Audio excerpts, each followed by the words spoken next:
Hello friends, a very warm welcome to Anna for English, a platform where we prepare to perform. दोस्तों, last video में हमने discuss किए थे coordinating conjunction के दो coordinators, पहला था एंड और दूसरा था और। आज जो ये पार्ट 2 बनने वाला है कोऑर्डिनेटिंग कंजंक्शन में, इसमें हम लोग डिस्कस करेंगे नॉर और उसके आगे से। तो फिर चलिए दोस्तों शुरुआत करते हैं आज का अपना session Ana for English, a platform where you prepare to perform के साथ में। दोस्तों, नॉर जो है वो भी एक कोऑर्डिनेटर है, ठीक है। बहुत बारी आपने सुना होगा नीदर के साथ में नॉर को हम जोड़ते हैं, है ना। जैसे आपने सुना होगा नीदर नॉर, जिसे बहुत बारी कई जगह नाइदर नॉर भी प्रोनाउंस करते हैं, बट दोनों प्रोनाउंसिएशन सही है, कुछ भी इसमें डिफरेंस नहीं है कि कौन सा गलत है कौन सा सही है। The मियर difference is of accent, एक यूके एक्सेंट है और एक अमेरिकन एक्सेंट है। तो चलिए हम डिस्कस करते हैं नॉर को, जो नीदर के बिना अकेला ही आएगा, राइट। जैसे ईदर और में से और अकेला आया था लास्ट वाले जो हमने वीडियो में डिस्कस किया था, यहाँ पर हम डिस्कस कर रहे हैं नॉर को। नॉर का काम क्या है? देखो, nor N for nor, N for negative. तो नॉर का फंक्शन क्या होगा? इट एड्स नेगेटिव इंफॉर्मेशन, यानी कि इंफॉर्मेशन के अंदर निगेशन वाली चीज को ये एड ऑन करने का काम करता है, ठीक है। चलिए देखते हैं एक बार नॉर का फंक्शन क्या है। To add a negative information. अब भाई बच्चे, इंफॉर्मेशन नेगेटिव कैसे हो सकती है? इंफॉर्मेशन नेगेटिव होने का मतलब जहां कहीं भी आपको लगे नो, नॉट, नहीं, ना, ऐसे सेंटेंसेस बन रहे हैं, नेगेटिव सेंटेंसेस है, तब आप उन्हें बोल देते हो नेगेटिव इंफॉर्मेशन। फॉर एग्जाम्पल, मैंने यहाँ पर एक स्टेटमेंट लिखा है, सेंटेंस ए क्या कहता है? He does not study. भाई कोई भी एक स्टूडेंट है, ही, वो पढ़ता नहीं है, तो it is a negative information, है ना। ये जो वर्ड आया है ना नॉट, इसकी वजह से सेंटेंस कैसा हो गया? नेगेटिव सेंटेंस, और ये इंफॉर्मेशन कैसी हो गई? Negative information. Alright, sentence B मैंने क्या लिखा है? He does not play. वो पढ़ता भी नहीं है और वो खेलता भी नहीं है। अब इन दो सेंटेंसेस को हमें करना है क्लब, यानी कि हमें कनेक्टर काम में लेना है, लिंकिंग डिवाइस काम में लेनी है, कंजंक्शन काम में लेना है, कोऑर्डिनेटिंग। तो वहां पर हम काम में लेंगे नॉर, क्योंकि दोनों सेंटेंस कैसे हैं? नेगेटिव है, नेगेटिव इंफॉर्मेशन ऐड कर रहे हैं। तब हम क्या बना देंगे? ही डज नॉट प्ले। पहले क्या है? स्टडी है, तो चलिए हम पहले स्टडी वाला सेंटेंस बनाते हैं। ही डज नॉट स्टडी। पहला सेंटेंस एज इट इज उतार लिया हमने, क्योंकि वो एक इंफॉर्मेशन इंडिपेंडेंटली हमें देता है। फिर हमें काम में लेना है कंजंक्शन नॉर। वो पढ़ता नहीं है, ना ही खेलता है, तो नॉर का मतलब क्या हो गया? ना ही। Nor does he play, right. ये सेंटेंस का स्ट्रक्चर बन जाएगा, क्या बन जाएगा? He does not study nor does he play. अब एक चीज आपको दिख रही होगी कि पहले पार्ट में मैंने डज जो हेल्पिंग वर्ब है वो सब्जेक्ट के बाद लिखी है, और सेकंड पार्ट में डज जो हेल्पिंग वर्ब है वो सब्जेक्ट के पहले लिखी है। ऐसा क्यों? बच्चे हमेशा ध्यान रखना, कुछ नेगेटिव वर्ड्स होते हैं, वो एडवर्ब भी हो सकते हैं, वो कनेक्टर्स भी हो सकते हैं, राइट। तो जब भी कभी कोई भी सेंटेंस या क्लॉज आपका किसी नेगेटिव वर्ड से शुरू होगा, अगर कोई नेगेटिव वर्ड किसी सेंटेंस या क्लॉज के बिगिनिंग में होगी, तो वो सेंटेंस कैसा बन जाएगा? वो सेंटेंस बन जाएगा हमेशा इन्वर्जन में। इन्वर्जन का मतलब उल्टा करके लिख देना। देखो मैं आपको इसका स्ट्रक्चर लिख देती हूँ। नेगेटिव टर्म प्लस, फिर आएगा आपका हेल्पिंग वर्ब, फिर आएगा आपका सब्जेक्ट, और फिर आपका आएगा मेन वर्ब, और अगर आगे कुछ सेंटेंस जुड़ता है तो, राइट। इसे आप क्या कह देते हो? इस वाले स्ट्रक्चर को आप नाम दे देते हो इन्वर्जन।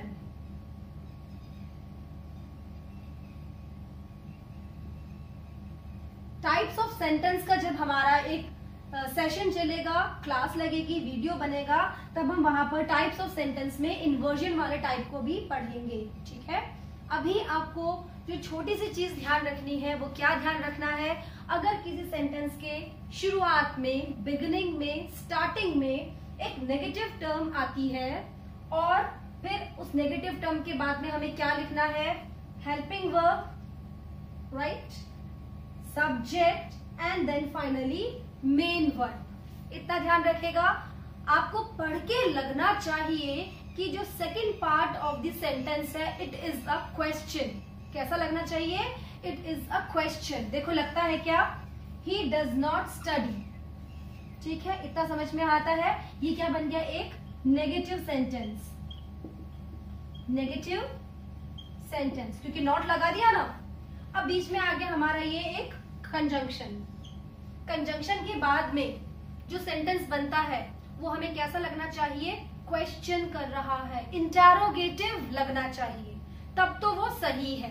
और अगर वो इंटेरोगेटिव नहीं लग रहा, आंसर देने वाला स्टेटमेंट लग रहा है, तब वो पूरा सेंटेंस गलत है। देखो क्वेश्चन लग रहा है क्या, डज ही प्ले, क्या वो खेलता है, yes, it seems N interrogative sentence, जिसकी वजह से पूरा स्ट्रक्चर अभी सही हो गया, राइट। एक और एग्जांपल लिख के देखते हैं, मैं यहां लिख लेती हूं, लिटिल शी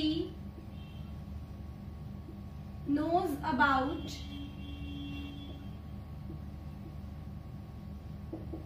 nanotechnology।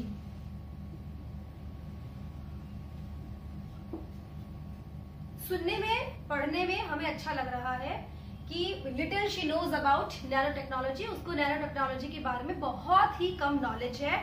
और लिटिल का ऐसा मतलब हो गया लगभग न के बराबर। एक तो लिटिल का मतलब होता है छोटा, my little finger, my little brother, my little sun.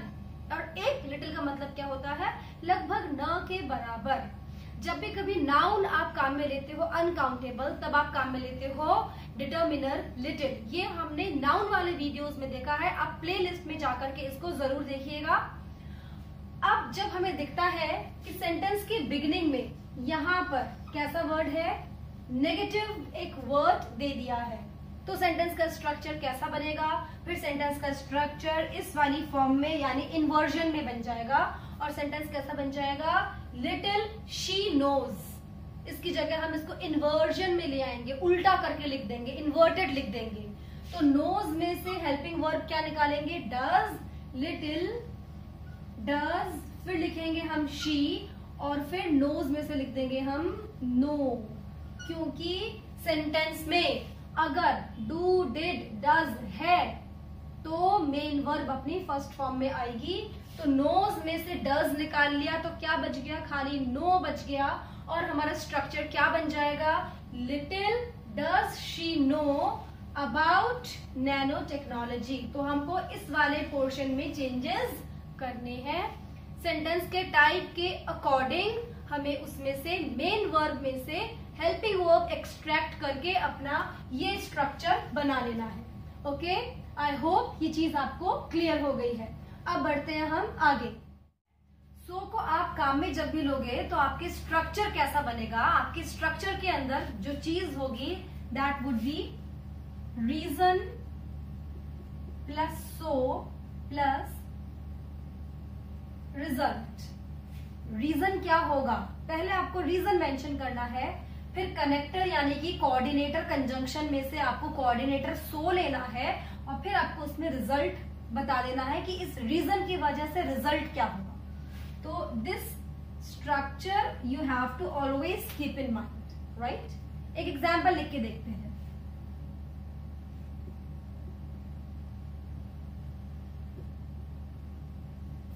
The director of the company is in a meeting, so he cannot take the call. मैंने किसी कंपनी में डायरेक्टर को फोन लगाया और उस कंपनी के डायरेक्टर जो है वो मीटिंग में थे। ये क्या है बेटा, ये है reason, is in a meeting. तो ये जो बात है, ये वाला स्ट्रक्चर, ये वाला क्लॉज जो है वो आपको क्या प्रोवाइड करता है, ये प्रोवाइड करता है आपको रीजन। ये प्रोवाइड करता है आपको रीजन। सो मैंने एज इट इज यहाँ पर क्या ले लिया, कनेक्टर ले लिया। अब उनके मीटिंग में होने का रिजल्ट क्या आया, उनकी मीटिंग में होने का रिजल्ट ये आया कि अब वो कोई कॉल्स अटेंड कर ही नहीं रहे।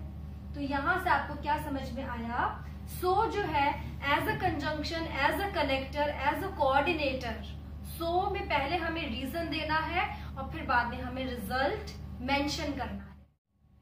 चलिए students, but, still and yet, ये तीनों हम इकट्ठे पढ़ेंगे क्योंकि इनका काम एक जैसा है, कंट्रास्ट शो करने का। तो it is number 5, number 6 and number 7, but, still and yet, है ना। येट को तो आपने देखा होगा ऑल्दो वाले सेंटेंस में भी आता है, जो कोरिलेटिव कंजंक्शंस होते हैं, बट यहां पर हम इसे अभी अलग से पढ़ रहे हैं एज अ कोऑर्डिनेटर। तीनों का एक ही काम है, तीनों का क्या काम है, एक ही काम है, कंट्रास्ट शो करना, टू शो कंट्रास्ट, राइट। अब कंट्रास्ट कैसे हो सकते हैं, देखो एक जो बहुत ही बेसिक से एग्जाम्पल हमेशा हम सुनते आए हैं, he is poor but very happy, ठीक है। ये कैसा हो गया बेटा, ये हो गया एक general contrast, it is a general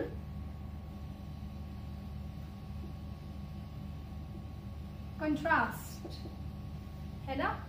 कभी कभी हमें बहुत ही स्ट्रॉन्ग कंट्रास्ट देखने को मिलता है, यानी कि जो कंट्रास्ट है, जो डिफरेंसेस है, जो चीजें ऑपोजिट हो रही है वो बहुत ज्यादा ऑपोजिट हो रही है। फॉर एग्जाम्पल, एक स्ट्रॉन्ग कंट्रास्ट का सेंटेंस अगर हम लिखें तो वी कैन मेंशन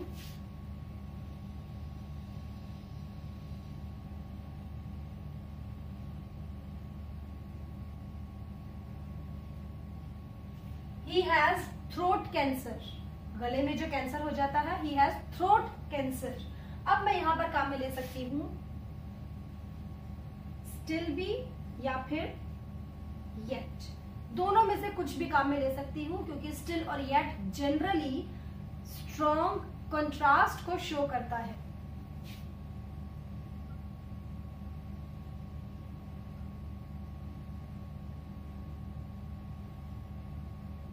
देखिए अब सेंटेंस बिल्कुल आपको कैसा दिखेगा, स्ट्रॉन्ग कंट्रास्ट में दिख रहा है। देखो बेटा, जो जनरल कंट्रास्ट हुआ ना, वहां तो दोनों चीजों का आपस में कोई कनेक्शन ही नहीं है, पुअर होना और हैप्पी नहीं होना, बहुत ही ऐसा लगता है जैसे कोई कनेक्शन है ही नहीं। बट स्टिल, क्योंकि हम वहां पे बोलते हैं एक कंट्रास्ट है, हम बहुत बारी बोल देते हैं कि पैसे से खुशियां आती है, जो कि बिल्कुल भी सही नहीं है। वो आपके इनर पीस पे डिपेंड करता है, आप कितने खुश हो, कितने खुश नहीं हो। बहुत सारे रुपए पैसे होने के बाद भी अगर आपके चेहरे पे मुस्कान नहीं है, अगर आप टेंशन में हो, अगर आप स्ट्रेस में हो, तो वो पैसा कहीं कुछ काम नहीं आ रहा। लेकिन का मतलब बट, लेकिन का मतलब येट और स्टिल। अगर आपके पास में बहुत सारे पैसे नहीं है बट काम चलने जितने रुपए हैं, पैसे हैं, उतनी आपकी अर्निंग्स है, उतने आपके सोर्सेज हैं, तो भी आप खुश हो, तो ये कैसा हो गया, it is a general contrast. अब दूसरी तरफ अगर हम सोचें तो मैं थ्रोट कैंसर से परेशान और मुझे डॉक्टर्स ने कह दिया कि you don't have to even look at the tobacco, देखना भी बेकार है मेरे लिए अगर मुझे ठीक होना है तो। और ऐसे केस में मैं डेली टोबैको च्यूइंग कर रही हूँ, है ना, तो ये कैसा हो गया, now it becomes a strong contrast, strong contrast बन जाएगा ना, स्ट्रॉन्ग कंट्रास्ट। तो अब ये सेंटेंस कैसा हो गया, स्ट्रॉन्ग कंट्रास्ट का। यहां पर आप क्या क्या काम में ले सकते हो, येट या फिर स्टिल। तो येट और स्टिल जो है, ये दोनों क्या शो करते हैं, ये दोनों शो करते हैं स्ट्रॉन्ग कॉन्ट्रास्ट, और जो अकेला बच गया है बट, वो क्या शो करता है, एक जनरल नियर कॉन्ट्रास्ट।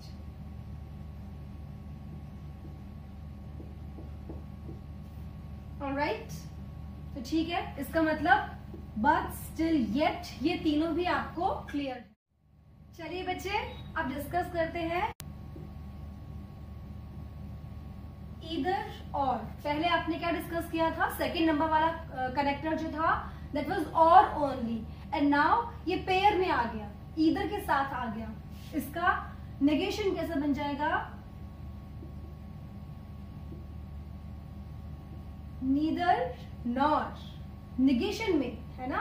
अब मैं क्या लिख रही हूं, not only and but also, right. और लास्ट जो 11th है वो कौन सा है, बोथ एंड, ठीक है। यहां पे भी एक सब्जेक्ट जुड़ेगा बेटा, ये आपको सब्जेक्ट वर्ब एग्रीमेंट में भी काम आएंगी। ये जो चीजें हैं ना, ये सब्जेक्ट वर्ब एग्रीमेंट में भी काम आती हैं, क्योंकि कहीं ना कहीं इनके साथ में सब्जेक्ट जुड़ता है और सब्जेक्ट के अकॉर्डिंग होती है वर्ब। देखो जहां जहां मैंने ब्लैंक स्पेस छोड़ा है वहां वहां पे क्या आएगा, फर्स्ट सब्जेक्ट, यहाँ पर सेकंड सब्जेक्ट, है ना। फर्स्ट सब्जेक्ट, यहाँ पर सेकंड सब्जेक्ट, फर्स्ट सब्जेक्ट, यहाँ पर second subject, first subject and second subject, right. Subject verb agreement के रूल्स में क्या आता है कि अगर आपके पास कोरिलेटिव कंजंक्शंस हैं तो वहां पर वर्ब आपको सेकंड सब्जेक्ट जैसे ही लिखनी है, ऐसा हम बोलते हैं ना। क्योंकि सब्जेक्ट वर्ब एग्रीमेंट का टॉपिक है, इसे हम वहां पर ज्यादा डेप्थ में, ज्यादा नीटली और क्लैरिटी के साथ पढ़ेंगे। अभी आप सिर्फ इतना सा ध्यान रखो कि एज अ कोऑर्डिनेटिंग कंजंक्शंस, जो कोऑर्डिनेटर्स हो गए हैं ईदर और, neither not, not only but also, and, both and, इसे हम कैसे डिस्कस करेंगे, राइट। तो चलिए अब हम एक बार के लिए एक एक को डिस्कस करते हैं, इनके मतलब क्या होते हैं। बेटा ईदर और का मतलब क्या हुआ, आपके पास में दो ही सब्जेक्ट्स हैं, फर्स्ट सब्जेक्ट और सेकंड सब्जेक्ट, दोनों में से आपको कोई भी एक चुनना है ना, कोई भी एक। तो पॉजिटिव सेंस में जब हम बात करेंगे तब हम क्या मिलेंगे, ईदर और। इसको मैं क्या लिखती हूँ, पॉजिटिव बन गया, पॉजिटिव सेंस में। अब आपके पास में दो ही ऑप्शंस है, लेकिन दोनों में से कोई भी नहीं, दोनों में से कोई भी नहीं, नेगेटिव आ गया तो यहाँ पर ये एन फॉर नेगेटिव, ये किसका काम करेगा, नेगेटिव का, है ना। नॉट ओनली बट ऑल्सो, ये किसका काम करता है, एडिशन का, बट ऑल्सो वो भी, तो ये किसका काम करता है आपके यहाँ पर, एडिशन का। न केवल ये बल्कि वो भी, है ना। बोथ एंड, तो बोथ एंड में काम किसका आ जाएगा कि दोनों हैं और दोनों ही, दो हैं और दो ही, both, both John and Stella are my favourite students, both, ठीक है। तो यहाँ पर दो हैं और दोनों ही वहां पर इंपॉर्टेंट है। मैंने यहाँ पर दो सेंटेंसेस लिखे हैं, राइट, यहाँ से आपको दिखता होगा, मैंने यहाँ पर दो सेंटेंसेस लिखे हैं। एक लिखा है ईदर हिज फ्रेंड्स और he is responsible for this loss. पहला सेंटेंस क्या है, या तो उसके फ्रेंड्स या वो इस लॉस के लिए रिस्पॉन्सिबल है। पढ़ने में ये सेंटेंस बिल्कुल सही लगता है, बट आपको ध्यान क्या रखना है, हमेशा जब भी कभी आप ईदर और या नीदर नॉर लिखेंगे तो वहां पर आपको कुछ चेंजेस करने पड़ेंगे। ये जो प्लूरल है, प्लूरल सब्जेक्ट आएगा सेकंड सब्जेक्ट के लिए, और ये जो सिंगुलर सब्जेक्ट होगा वो बन जाएगा फर्स्ट सब्जेक्ट। तो इस स्ट्रक्चर में ध्यान क्या रखेंगे हम, जनरली 99.9% केसेस में, है ना, कुछ एक एक्सेप्शंस हैं, हम क्या ध्यान रखेंगे। और आपको तो हमेशा अपने एग्जामिनेशन पॉइंट ऑफ व्यू से थंब रूल बना के यही याद रखना है कि जो फर्स्ट सब्जेक्ट होगा सिंगुलर और सेकंड सब्जेक्ट होगा प्लूरल। देखो बेटा ऐसी भी एरर बना के दे सकते हैं, है ना। तो आपको क्या ध्यान रखना है, इस एरर को हमें रेक्टिफाई करना है, हमें सही करना है। तो चेंजेस क्या आ जाएंगे, ईदर हिज फ्रेंड्स की जगह आ जाएगा ईदर ही, और ही की जगह आ जाएगा हिज फ्रेंड्स, है ना। तो अब देखो वर्ब भी चेंज हो जाएगी, जब तक ही था तब तक वर्ब क्या थी, सिंगुलर। अब फ्रेंड्स आ गए हैं तो वर्ब क्या हो जाएगी, प्लूरल। तो इसकी जगह अब आप क्या लिख दोगे, आर। अब सेंटेंस क्या बन जाएगा बेटा, either he or his friends are responsible for this loss. बेटा इस वाले सेंटेंस में अगर हम देखें तो यहाँ पर अब सब्जेक्ट्स में सिंगुलर प्लूरल का रोल नहीं है। यहाँ पर क्या दो चीजें हैं, यहाँ पर प्रोनाउन लिखा है आई और प्रोनाउन लिखा है यू। तो अब हमें प्रोनाउन का सीक्वेंस समझना होगा, राइट। सीक्वेंस की बात करें तो हम लिख सकते हैं, अगर कोई भी सेंटेंस आपका कैसा है, गुड डील्स की बात करता है, अच्छी बातों की बात करता है, किसी को प्रेज कर रहे हैं, बड़ाई कर रहे हैं, अच्छी बातों को हम सामने प्रेजेंट कर रहे हैं, ठीक है। मैं लिख देती हूँ यहाँ पर गुड डील्स। तो वहां पर क्या आ जाएगा, सीक्वेंस 2 3 1। ये सीक्वेंस है प्रोनाउन का। प्रोनाउन के सेंटेंस, प्रोनाउन के स्ट्रक्चर्स के अंदर ये चीज आती है। प्रोनाउन के वीडियो में हम इसे और इजीली, कंप्लीटली, डेप्थ में पढ़ेंगे।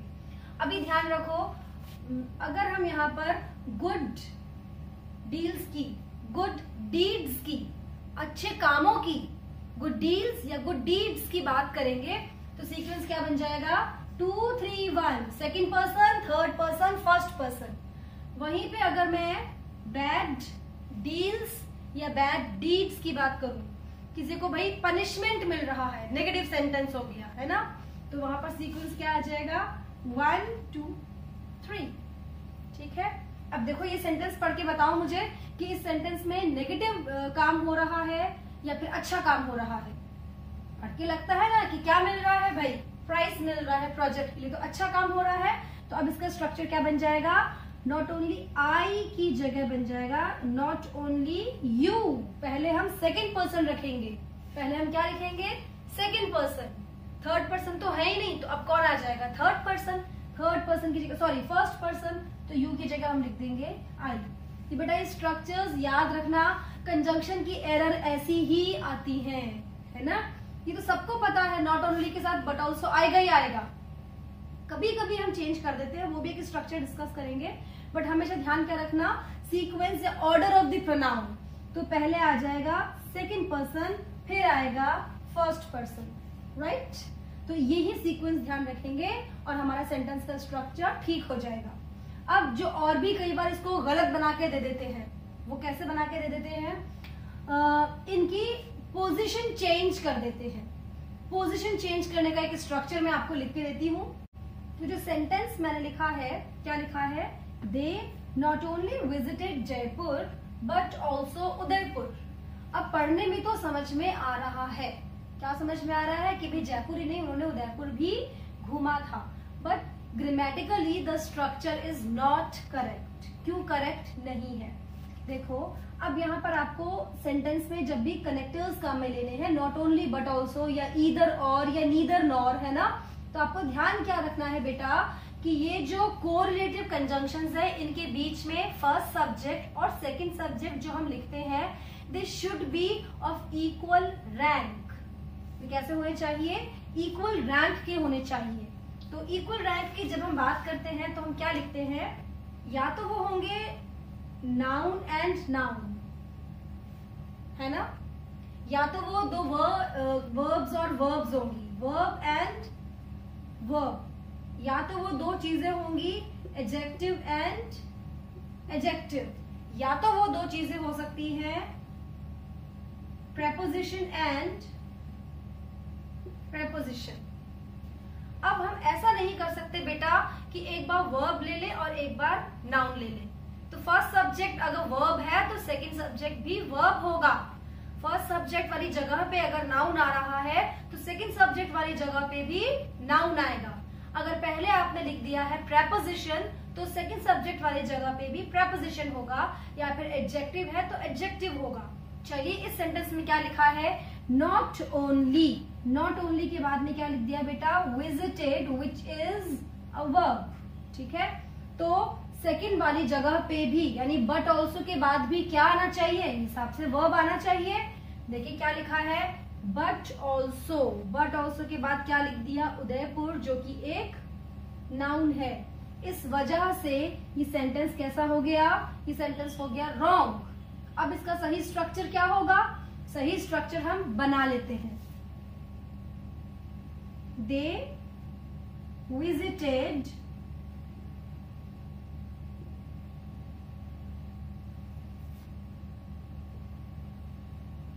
not only Jaipur but also Udaipur. तो अब आपने क्या किया बेटा, नॉट ओनली को विजिटेड के बाद में लिख दिया, क्योंकि विजिट पूरे सेंटेंस में वर्ब केवल एक ही बार आ रहा था और दो नाउन आ रहे थे। तो इनकी पोजीशन हमें कैसे रखनी है, कहीं तो भी इनकी पोजीशन को हमको नॉट ओनली बट ऑल्सो के बीच में लाना है, या फिर नॉट ओनली बट ऑल्सो को दो अलग अलग नाउन या दो अलग अलग प्रोनाउन या दो अलग अलग वर्ब या दो अलग अलग एडजेक्टिव या प्रेपोजिशन के बीच में फिक्स करना है। अब सेंटेंस क्या बन गया, अब सेंटेंस आपका बन गया दे विजिटेड, उन्होंने विजिट किया not only Jaipur but also Udaipur. अब सेंटेंस बिल्कुल सही स्ट्रक्चर में है, राइट। एक और एग्जाम्पल हम लिखकर देख लेते हैं। Let me clean the board fast. चलिए अब एक सेंटेंस और हम लिख करके देखते हैं, उसको हम दो तरीकों से बनाएंगे। पहला, she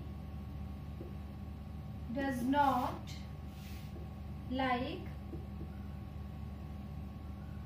ice cream, she does not like coffee, है ना। दो चीजें हैं, ना तो उसको क्या पसंद है, आइसक्रीम पसंद है, वो आइसक्रीम नहीं पसंद करती है, she does not like ice cream. वो she does not like coffee, वो कॉफी भी पसंद नहीं करती है। अब इन सेंटेंसेस को क्लब करने के आपके पास में क्या चीजें हैं, दो तरीके हैं। There are two ways by which you can join these two independent sentences। पहली चीज जो हमने डिस्कस की थी नॉर, तो हम इसको नॉर के साथ में लिख करके देखते हैं। क्या लिख देंगे हम, शी, देखो ये पहला स्ट्रक्चर है, she does not like ice cream nor does like coffee. ऐसे लिख दें क्या, बताइए। सेंटेंस स्ट्रक्चर देखिए, she does not like ice cream nor does like coffee. Sentence structure सही है क्या बेटा? आप स्ट्रक्चर ध्यान में रखिए। देखो ये वाली चीज को आप ध्यान में रखिए, आपका स्ट्रक्चर सही हो जाएगा। You will never get confuse. जानबूझ के मैंने ऐसा लिखा था ताकि आपको समझ में आए कि भाई नॉर लिख दिया, नॉर के बाद में डज आ जाएगा, पर नॉर के बाद में डज आएगा या नॉर के बाद में मेन सब्जेक्ट आएगा। आप स्ट्रक्चर को एक बार फिर से फॉलो करो। Nor does she like coffee, ऐसा स्ट्रक्चर बनेगा ना। तो देखो क्या बन जाएगा, ये भी रॉन्ग हो गया है। आपको क्या बनाना है, nor does she like coffee. आपको पहचान भी बताई थी मैंने कि इसमें से कनेक्टर साइड में हटा दो एक बार। रेस्ट ऑफ द सेंटेंस कैसा लगना चाहिए, इंटरोगेटिव। तो does it look like an interrogative sentence, does she like coffee, क्या वो कॉफी पसंद करती है। It seems an interrogative sentence, जिसकी वजह से अब ये सेंटेंस यहां से तो रॉन्ग है बट यहां से आपको कनेक्ट करना है। पहला स्ट्रक्चर तो ये हो गया। दूसरा स्ट्रक्चर जिसमें अकेला नॉर ना लिख के हम नीदर नॉर वाला स्ट्रक्चर लिखते हैं। तो ये जो हमारा सेकंड टाइप बनेगा वो कैसा बन जाएगा, शी लाइक्स। लाइक्स पसंद आता है। अब हम डज नॉट को हटा रहे हैं, अब हम डज नॉट को एक अलग ही चीज लिख रहे हैं। शी लाइक्स नीदर, क्या था, आइसक्रीम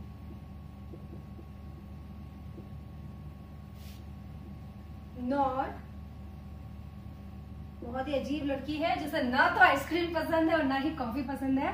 अब आपका स्ट्रक्चर क्या बन गया, she likes neither ice cream nor coffee, ऐसा भी आप इसे लिख सकते हो। अब देखो नीदर और नॉर के बीच में आपने क्या लिखा है, एक नाउन, और यहाँ पे क्या लिखा है, एक और नाउन। तो जो हमने यहाँ पे लिखे थे कि जो ये कोरिलेटिव कंजंक्शंस की पोजीशंस क्या होती है, noun to noun, adjective to adjective, preposition to prepositions, verb to verb, ऐसे ही चलेगी। तो आपका ये सेकंड स्ट्रक्चर भी बिल्कुल करेक्ट बन गया। बेटा ये वाले जो सेंटेंसेस बनते हैं, ये वाले सेंटेंस मैंने जानबूझ के आपको लिख के दिया था, क्योंकि एग्जाम में ऐसे भी क्वेश्चंस देते हैं जहां हमें सिर्फ इतना सा याद रख लेते हैं हम कि अगला वाला पार्ट तो इसमें नॉट डज बनेगा। बेटा नॉट डज के बाद क्या रेस्ट ऑफ द सेंटेंस में भी आपको एरर दे सकते हैं, which you always have to keep an eye on the given sentence, कि भाई वो कैसा लिखा है, कैसा बना है। ठीक है, यहाँ पर खत्म होते हैं कनेक्टर्स, कौन से वाले, coordinator connectors, coordinating conjunctions, right. अगले वीडियो में यानी कि नेक्स्ट वीडियो में हम डिस्कस करेंगे सबऑर्डिनेटिंग कंजंक्शंस, उनके सबऑर्डिनेटर्स कौन कौन से हैं। ओके, आई होप आपको वीडियो समझ में आया है। जो चीजें मैंने यहाँ पे समझाने की कोशिश की है आपको वो चीजें समझ में आई है। एग्जामिनेशन पॉइंट ऑफ व्यू से क्वेश्चंस कैसे प्रेजेंट करते हैं, कैसी एरर बना के दे देते हैं, कैसे उन्हें हमें रेक्टिफाई करना है, करेक्ट करना है। मिलते हैं अगले वीडियो में, बने रहिए आप अपने चैनल में जिसका नाम है Anna for English, a platform where we prepare to perform. Thank you, नमस्ते।